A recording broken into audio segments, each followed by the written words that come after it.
Hi, everyone. Friday, February 17th. Welcome to Three Things with Spyglass Lending, where, as you know, we delve a little bit deeper into the real estate and lending related industries. Not your usual rigmarole, not your usual fluff rip from the headline type stuff.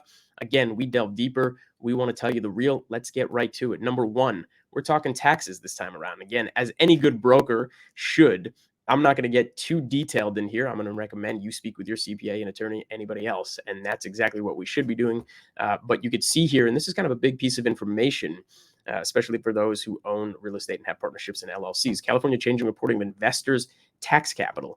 And it's really about this last line in that second paragraph right there. Thus, the mandate to use tax basis capital reporting has been delayed until the 2023 taxable year. That's interesting stuff. Again, if you have a partnership LLC, you're going to want to talk to your CPA about this. Moving on, and as you know, in this series, we talk a lot about construction. That's such a big point we want to make about what's going on out there. Again, there is such a lack of inventory, especially for single family homes in this country, and it's having a big effect on why the real estate market is still propped up, even though the interest rate has more than doubled since over a year ago. And prices have gotten out of control, and they continue to stay out of control in a lot of places, again, because that inventory is so tight.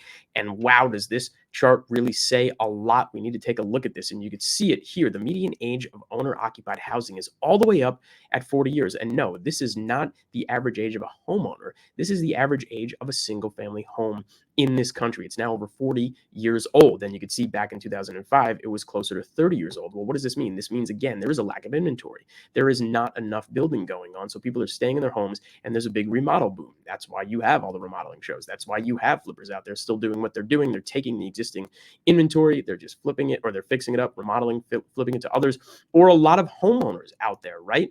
So many people have seen a massive boon in their equity over the last decade, certainly through the pandemic, although it's come down a little bit since then. But wow, it really took off, as we know, exponentially. So home equity lines of credit are back in, and people are doing remodels to their existing structure. So now, again, the median age is over 40 years old for single family housing.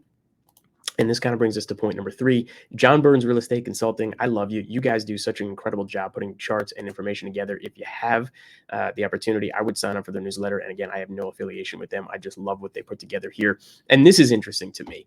Talking about the biggest communities in this country. Look at this chart. 9 of 10 of them are in the South. And yes, I'm of course counting Washington, D.C. in the South. And 4 of the top 9 are in Texas. But you can also see that total growth in some of them is down. Not a tremendous amount. I mean, Houston is still number 1, even with total growth being down by 31 total communities. But they have 800 communities. And a lot of these communities speak to construction as well, right? Because a lot of these are planned communities. A lot of these are Pulte, Toll Brothers building houses like that and creation of communities. Well, there it is. Houston, Dallas, places like Atlanta, San Antonio. And San Antonio is up and Phoenix is up.